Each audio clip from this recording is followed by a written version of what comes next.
ہے، آج کی بادشاہت کس کی ہے؟ پھر اللہ خود فرمائے گا للہ الواحد القہار، ایک قہر کرنے والے خدا کی آج بادشاہت ہے۔ اس دن صرف اس کی سلطنت ہوگی، صرف اس کی حکومت ہے۔ انبیاء، ملائکہ سب ڈرے ہوئے ہیں، پتہ نہیں برسوں یہ قوم گھومتی رہے گی مخلوق۔ عیسیٰ علیہ السلام فرمائیں گے کہ اے لوگو جاؤ محمد الرسول اللہ کے پاس، آج وہ تمہاری سنیں گے اور اللہ ان کی سنے گا۔ پوری مخلوق جب نبی کریم صلی اللہ علیہ وسلم کے پاس آتی ہے تو نبی پاک صلی اللہ تعالیٰ علیہ وسلم فرماتے ہیں ہاں میں اسی کے انتظار میں ہوں۔ پھر حضور صلی اللہ علیہ وسلم سجدے میں گرتے ہیں اور اللہ کو منانے لگتے ہیں کہ مولا ہے تو تیرے بندے، تو حساب تو شروع فرما۔ اس کو کہتے ہیں شفاعت کبریٰ۔ یہ کیا ہے؟ شفاعت کبریٰ، بڑی شفاعت۔ یہ سب کے لیے، کافروں کے لیے، مشرکوں کے لیے، سب کے لیے۔ یعنی حضور کی پہلی شفاعت کس کام کی تھی؟ کہ اللہ حساب تو شروع کرے۔ یہ شفاعت کبریٰ ہے، حساب شروع کرے مولا تعالی۔ ساری انسانیت کے لیے حضور جب سجدے میں گرتے ہیں اللہ کریم فرماتا ہے ارفع رأسک یا محمد۔ حضور نے یہ فرمایا ہے کہ اس دن میں سجدے میں ایسی ثنا اور ایسی حمد بیان کروں گا اللہ کی جو آج تک کسی نے نہیں بیان کی ہوگی، اور اسی دن مجھے اللہ وہ تلقین بھی فرمائے گا۔ اور جب حضور ثنا کر رہے ہوں گے اللہ فرماتا ہے ارفع رأسک یا محمد، اے محمد صلی اللہ علیہ وسلم اپنا سر اٹھائیے، آپ مانگیے آپ کو دیا جائے گا، آپ پوچھئے آپ کو جواب دیا جائے گا۔ یہ پہلا سوال ہے اللہ کی بارگاہ میں قیامت کے دن، اور پہلا جواب ہے، باقی کسی بندے کو کوئی جواب نہیں تھا۔ اللہ کی بارگاہ میں حضور نے جب یہ عرض کیا تو رب تعالیٰ فرماتا ہے ملائکہ کو جس کی ڈیوٹی تھی، جس کا کام تھا کہ میدان قیامت میں میزان عمل لگا دیا جائے، حساب و کتاب ہوں، سب کے نامہ اعمال ان کے ہاتھوں میں دیے جائیں، سب کو پڑھنے کا حکم دیا جائے۔ اب حساب کا آرڈر آ گیا، حکم آ گیا، تو لوگ تھوڑی راحت کی سانس لیتے ہیں کہ چلو حساب شروع ہونے والا ہے، لیکن ابھی اتنا آسان نہیں ہے، اتنا آسان نہیں۔ اب فرشتے لا رہے ہیں سب کے اعمال نامے۔ لوگوں کو ایسا لگتا ہے اعمال نامہ یہ 4 پنے کا ہوگا، ہاں جیسے ایگزام پیپر میں فل شیٹ A4 سائز کی شیٹ لے کر کے بیٹھتے ہیں۔ قرآن میں تو اللہ تعالیٰ نے فرمایا کہ جب نامہ اعمال فرشتے لے کر کے آئیں گے تو کتنے ہوں گے پتہ ہے؟ تمہاری نظر جہاں تک جاتی ہوگی وہاں تک صرف کتابیں تمہاری ہوں گی، صرف تمہاری کتابیں فرشتے لاد کر کے لا رہے ہوں گے۔ اس میں سب لکھا ہوگا، زندگی میں جتنی مرتبہ باتیں کیا تھا، جو کچھ بھی کیا تھا سب ڈیٹیل ہوگا۔ اور ہر آدمی وہاں پکار کر کے کیا کہتا ہے ما لی ھذا الکتاب لا یغادر صغیرۃ ولا کبیرۃ الا احصاها۔ اے اللہ تو کیسی کتاب بنا دیا، اس میں چھوٹی چیز بھی نہیں چھوڑی گئی، بڑی چیز بھی نہیں چھوڑی گئی، سب لکھ دیا گیا ہے۔ اور پھر لا کر کے تھما دیا جائے گا۔ یہ پہلی علامت ہے کہ جس کے سیدھے ہاتھ میں اس کے نامہ اعمال پکڑا دیے جائیں گے، فرمایا گیا اس کے لیے وہیں سے ہلکا پن ہے، بشارت ہے کہ آسانی ہوگی۔ اور جس کے بائیں ہاتھ میں فرشتوں نے پکڑا دیا تو سمجھ لو کہ اب لمبا اس کا وقت جانے والا ہے، حساب سخت ہونے والا ہے۔ یہ تو صرف پڑھ کے سنانا ہے اور اس کے بعد پھر پکڑ ہوگی کسی کام پر۔ یہ تو نے کیوں کیا تھا، اس کی وجہ بتا۔ یہ تو نے کیوں کھایا تھا، اس کی وجہ بتا۔ اس کے ساتھ ایسا کیوں کیا تھا، اس کا سبب بتا۔ صرف پڑھ کر کے سنانا نہیں ہے، جو کیا تھا اس کی وجہ بتانا ہے۔ اور جب وجہ کچھ نہ ہوگی حکم آ جائے گا کہ انہیں اوندھے منہ کھینچ کر کے دوزخ کی طرف لے جائیں۔ یہ قیامت کے دن ہو رہا ہے۔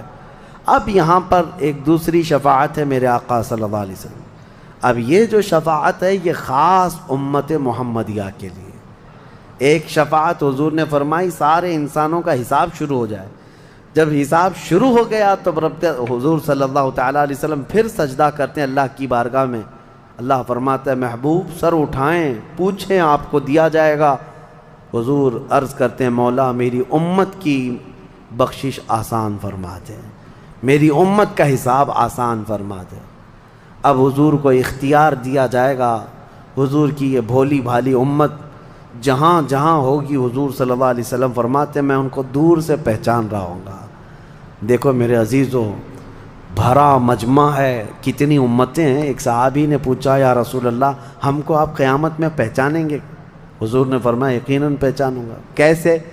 حضور فرماتے ہیں زندگی میں تم جو وضو کرتے تھے، یہ جو اعضائے وضو ہیں، چہرہ اور ہاتھ، حضور فرماتے ہیں قیامت کے دن یہ سورج کی طرح چمک رہے ہوں گے، اور اسی چمک سے میں پہچان لوں گا یہ میری امت ہے، جس کے ہاتھ چہرے چمک رہے ہوں۔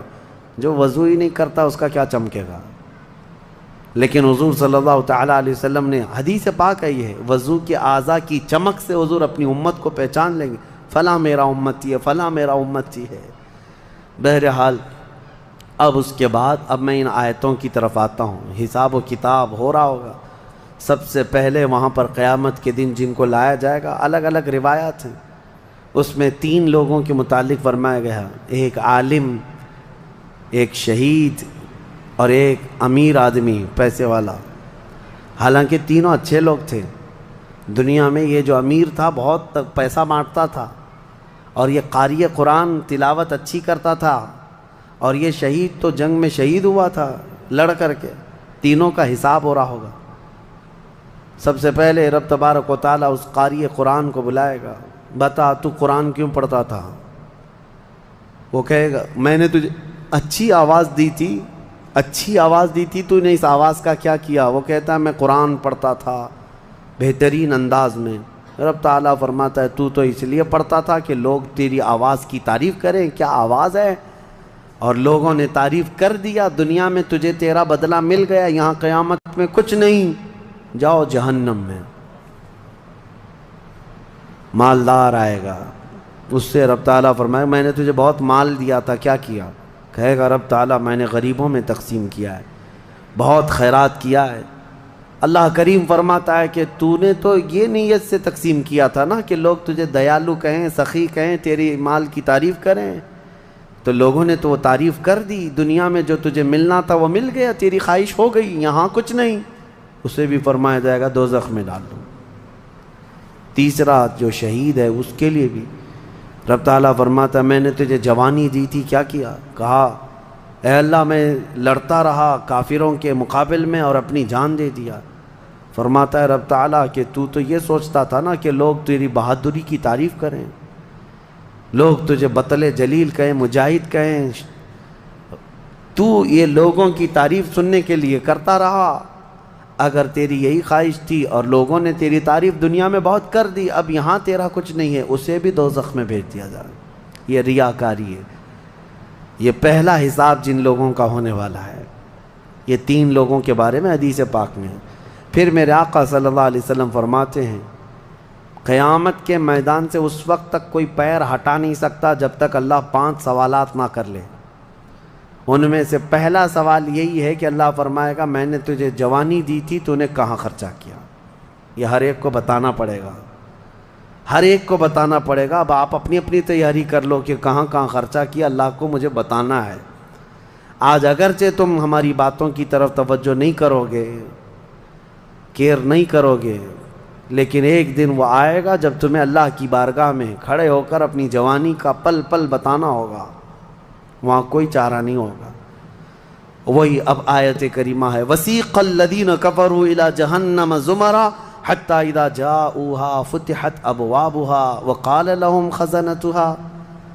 کافروں کی جماعت کو فرشتے کھینچتے ہوئے دوزخ کی طرف لائیں گے۔ دوزخ کیسی ہوگی میں انشاءاللہ العزیز اس کو عرض کروں گا آخری میں، رمضان کے آخر میں، کیونکہ یہ جو عشرہ گزر رہا ہے یہ جہنم سے آزادی کا عشرہ ہے۔ کاش اللہ ہمارا نام بھی آزاد ہونے والوں میں شامل فرمائے، کہ جہنم سے آزاد ہونے والوں میں ہمارا نام شامل ہو گیا تو پھر قسمت ہی قسمت ہے۔ جب لایا جائے گا دوزخ کے کنارے، جماعت کی جماعتیں آ رہی ہوں گی، جماعت، یہاں پر اللہ نے فرمایا زمرہ، زمرہ یعنی بہت کثیر تعداد میں جماعت کو کھینچ کر کے لایا جائے گا۔ پھر دوزخ کے دروازے کھول دیے جائیں گے، فتحت ابوابها، دروازے کھول دیے جائیں۔ وقال لهم خزنتها، اور جو دربان ہے دوزخ کے دروازے پر